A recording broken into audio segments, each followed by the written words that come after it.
your convenience in case you're not here. So they're just a recording of the lesson that we do each day, but obviously you can just fast forward to,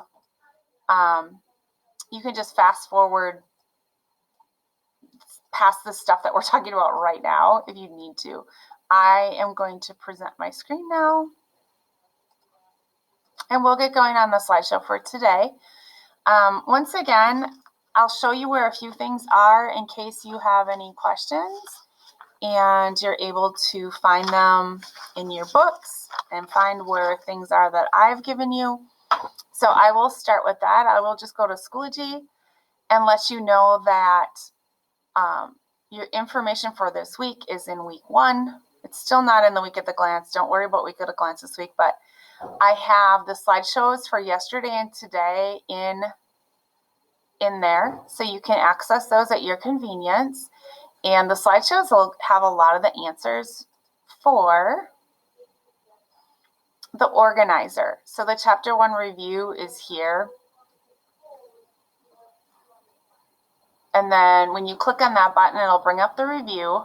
And I have lessons 1 and 2 in there, and my goal is to get lesson 3 done so that if you do read lesson 3 tonight and have it done for tomorrow, the information will be there. So these are just questions that you will find as you're doing the reading or in the slideshows. And if it's not in the slideshow, then, take a look in your reading because it might be there. I try to put the things in the slideshow that you're going to need, but it's not always as comprehensive as reading it in the book. So just make sure that you're checking both places.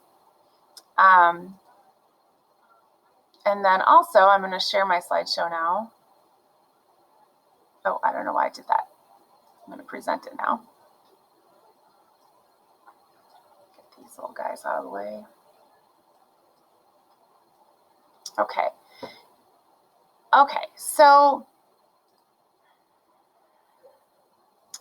and I'll always try and put in the slideshow also this week at the glance so that you know what is due each day. So yesterday you're supposed to read lesson 1, today lesson 2, for tomorrow lesson 3, and then by the end of today or early tomorrow I'll have a Schoology quiz up for chapter 1.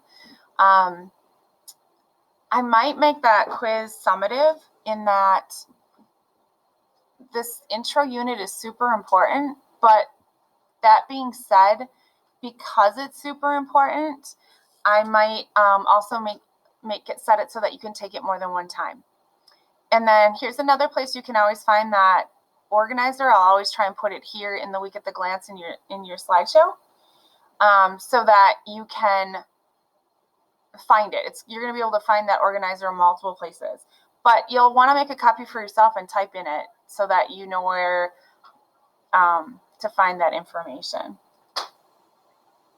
Okay, so we are going to be talking about some terms that you may or may not have ever heard before. Just one second, Miss Dilly has something to share with me. Could I send him over about 10:25? About 10:40. About 10:40. Yeah, that sounds good.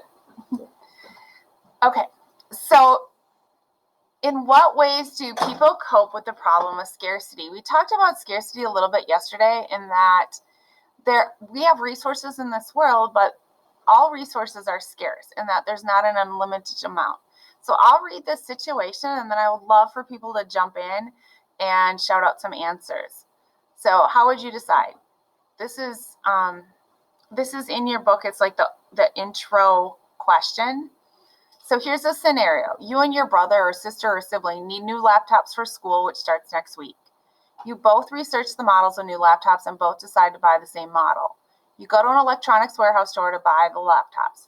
The store advertised a closeout sale on the brand and model of laptops you and your brother want to buy.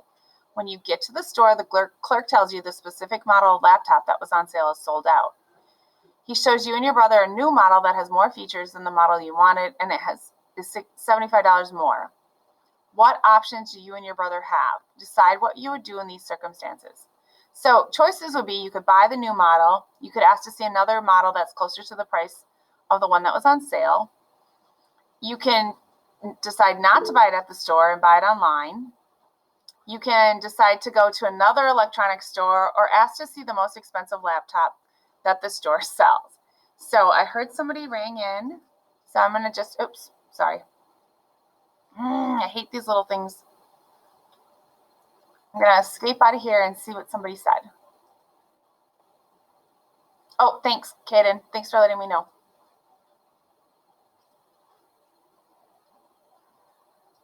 So what would you guys do? Would you guys go up the $75 and buy a little bit better model? Who would do that? Unknown caller. Just shout that out. Anybody? Or just shout out your answer. What would you do? Who would buy, pick one of those and tell me what you would do. I would do B. You would do B. Okay. That's probably what I would do too, honestly. Honestly, I probably would have checked online in the first place and bought the one that was, I would have probably bought it online. Has anybody ever done that? They've gone to a store hoping to get the sale price and something was sold out? I've done that too many times. Yeah, that just happened to me on Black Friday, and it was actually an online thing. I went to purchase a new controller for my son that was on a really good sale at Walmart, and it was sold out already, so I couldn't buy it. That's an issue with scarcity. When the pandemic hit, did any of your families run out of toilet paper?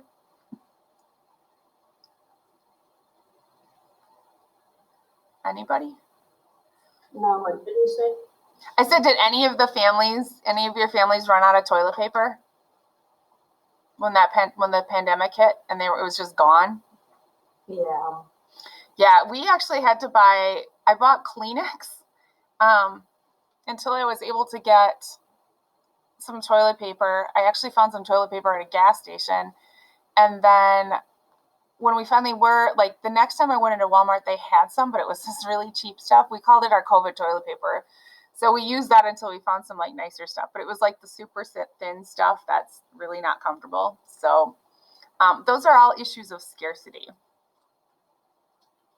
All right, something we'll be talking about today is how we produce those goods so that they're not scarce. And you need to know this. They're going to come up multiple times. You need to know the factors of production: land, labor, capital. And our new book, say entrepreneurs, are also part of that factor of production. So I'm going to go through each of those things.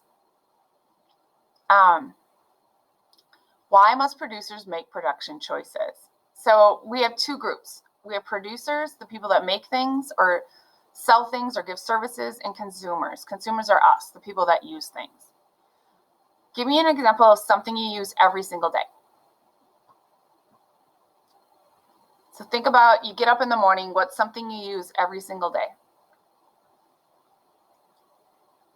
You'll have to shout it. Oh, go ahead. Go ahead. The toilet? Use the toilet. So ladies, you probably use toilet paper. Let's pick something else. What's the next thing you do? Before you come to school, what do you make sure that you do in the morning? Drink some water. Drink some water.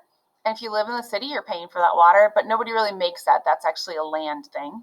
How about brush your teeth? Do you guys brush your teeth? Yeah. Everybody hopefully brushes their teeth in the morning. So you're using toothpaste. Where does it come from? It comes from the grocery store, but where does it come before that? So when you think about all the things we use in a day and where they come from,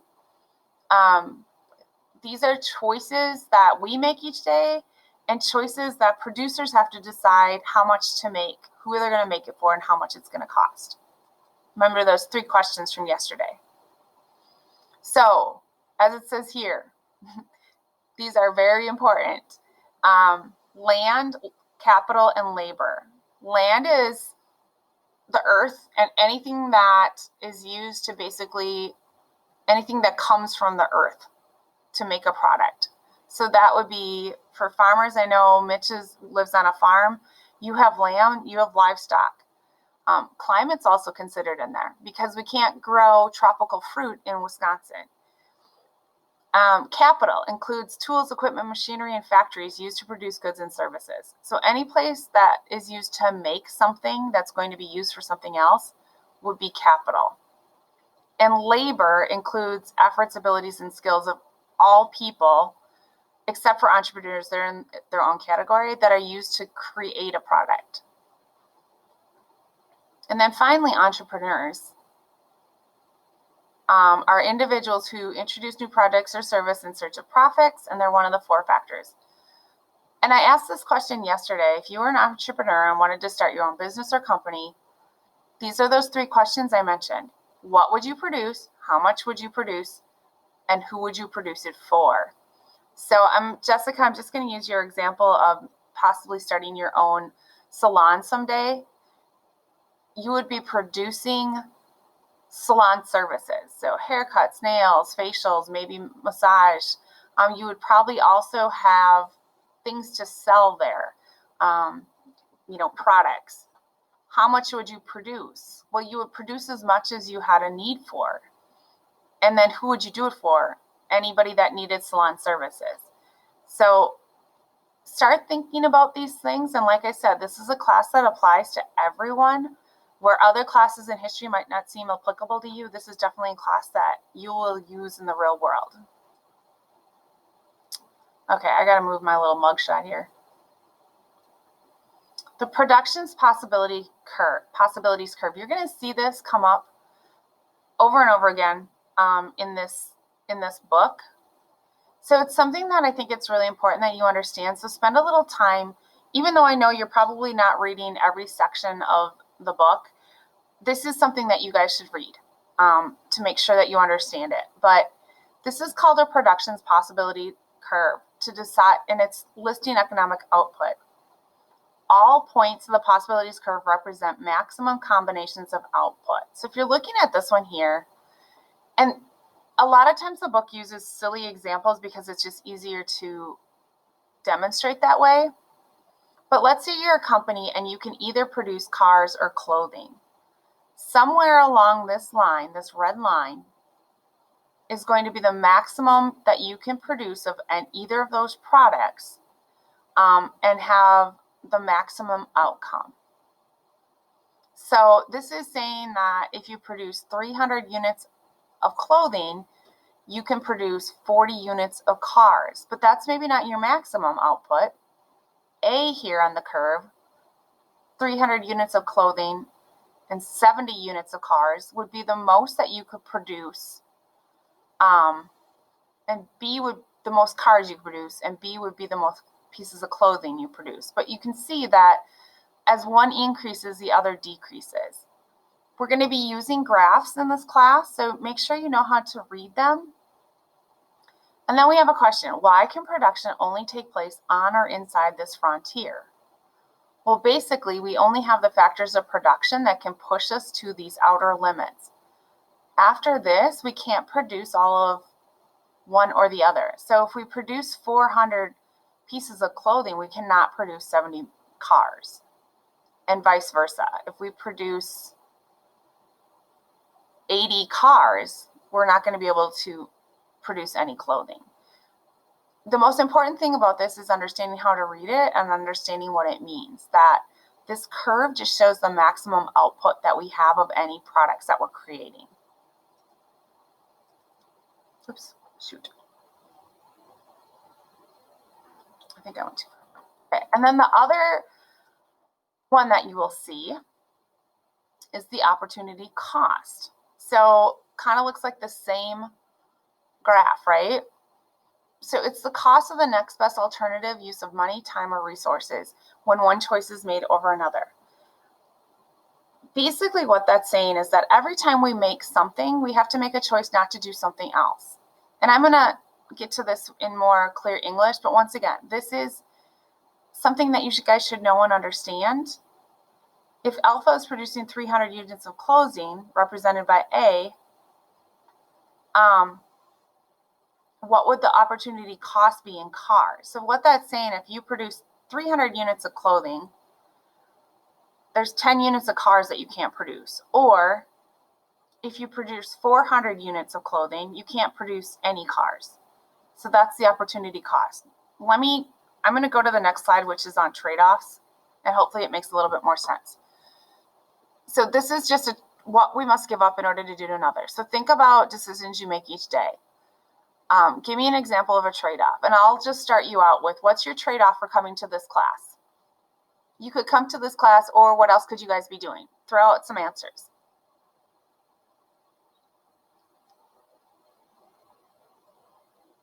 Anybody? Sleeping. Sleeping. You could be sleeping instead of in this class right now, which isn't a bad choice. But what would the cost be for this class then? If you slept through the class, what happens then? You failed. You could fail, or you have to do it all on your own, or you don't know where the slideshow is, so it's harder to understand the material. So yeah, that's certainly a trade-off, and we make those every day. And it doesn't have to just be about school or about money. It might be that you decide to have a pizza for lunch, but the trade-off is you didn't eat something healthy. You might decide to go shopping and spend some money on a cool pair of shoes. The trade-off would be the time that you spent shopping, you could have been doing something else. And the money you spent on shoes, you could have been saving for a car. So everything we do, all the choices we make every single day is a trade-off. I could choose to come to work today and get a paycheck and get paid for it and not use a sick day or sick time and have time to spend with my students here. My trade-off is that I don't get to spend time and help my kids at home. So we make those decisions about everything without even thinking about it every single day. That's what a trade-off is. And in economics, we're more talking about things that relate to financial impact or time, because time is money. But we do make these trade-offs every day. Did you guys have any questions on that? I think that's really an important thing to know. And once again, that's one of those things that when you're making a decision, think about what you're giving up to make that decision. If you make the decision to go out with friends and stay out till 2 in the morning, there's probably a trade-off. When I was in high school, it would have meant that I was been grounded when I got home. And so I would be, if I made that decision at midnight not to be home, I was probably giving up my next weekend of going out with my friends completely because I would have been grounded. So we make those trade-offs every day. This is, here, I'll pull this up as a, I guess you guys can probably see it better if I leave it on here. This is just one of those little charts that I have access to, and if we were in class, we would do that, but let's just do a couple. Let's look at maybe 2 of these. So things that are more realistic to a high school student. So you could go to prom in the spring. Hopefully we have one. Will that cost you guys something?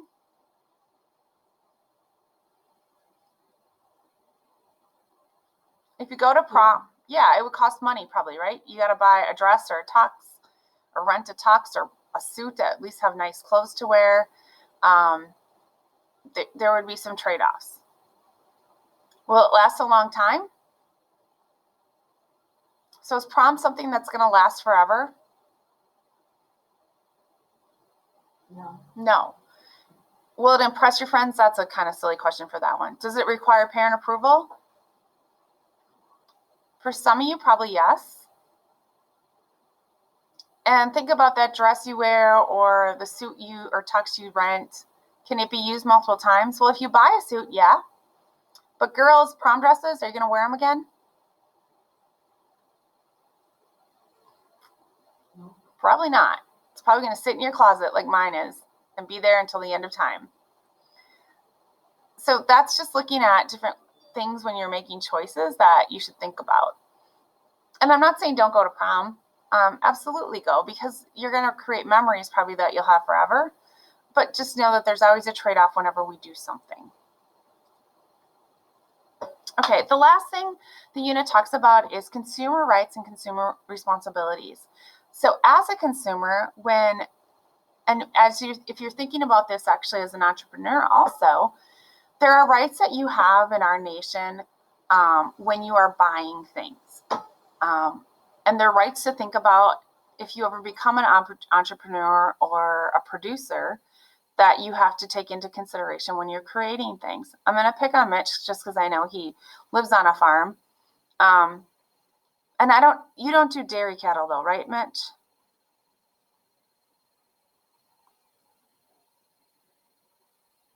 Maybe he's muted. So, but even when you live on a farm, there's certain protocol you have to follow to make sure that whoever's buying your milk or buying your meat is kept safe. So as a consumer, you have a right to safety. And these are explained more thoroughly in the book, so maybe take a look. You have the right to be informed. So you have the right to know about your product, know what it's about, know maybe its limitations. If you guys have ever watched TV and those commercials about drugs, they tell you right on TV, like, here's the good things the drug can do. And then they'll list like 20 different side effects it might have. You have the right to choose between products. In US history, you guys should have talked about monopolies last year. Monopolies were, and still are, a little bit of, I always use the example of internet service. The fastest internet service in Monroe is probably Spectrum, and it's probably the most expensive. So you have the right to choose a different internet service provider. Like you could choose TDS or one of the satellite internet services. Or my family just got US Cellular's Wi-Fi, and it's working way better than our satellite was in the past. So you have that right to choose. You have a right to be heard. So if there's a problem with a product that you use or a service that you you have a right to be heard about those problems. And you'll have a right to redress, which is the ability to receive adequate payment from producers if you're harmed by a product. So in our nation, you can sue because something happened. Think about cars and recalls. Generally, a recall happens when somebody has gotten in an accident and has been injured because of the fault of the manufacturer. It could be lesser things. It could be you buy something at the grocery store, milk, and it's spoiled. You can bring it back and get your money back for it. So those are all rights that you have as a consumer. And those are good things to know. As a consumer, you do have some responsibilities, though. And this is just something to think of and things that I've had to do as an adult, and that you guys that are coming up on adulthood might have to do someday. If something goes wrong with a product you buy, make sure that you keep receipts of expensive things. And make sure that you keep the warranties. Those are guarantees that if something goes wrong, that you can get it fixed. Report the problem immediately. My husband works in management at Sloan. It's the John Deere implement on the outskirts of town. And basically, don't wait. If something's under warranty, like the company has to fix it. He had a case, I don't know, it was maybe a month ago, where somebody brought something in one day after warranty. And Sloan was going to honor that, even though it was the day over warranty. But John Deere was not going to honor it because legally they don't have to. 365 days is the warranty, and 365 days was up, so they could cancel it if they wanted to. Keep any communications in writing to make sure that you have proof. Keep your cool. And I've been known on occasion to get a little bit wound up when I'm talking to somebody over the phone because of something I feel I was grieved about. The latest one was, if you've ever been on phone with a cell phone company, it can be a runaround. But try and keep your cool because you're much more likely to get help if you're kind to the person on the other side of the line. And then the last thing is just keep a record. When you called somebody, if the problem was solved, I actually just dealt with this with a credit card. We had made a double payment and I wanted it credited back. And it took me 3 times of talking to somebody before that actually happened. So make sure that you keep track of that. That's your responsibility if you want to have the rights that were discussed on the previous page. All right, that is all I have for today. Does anybody have any questions?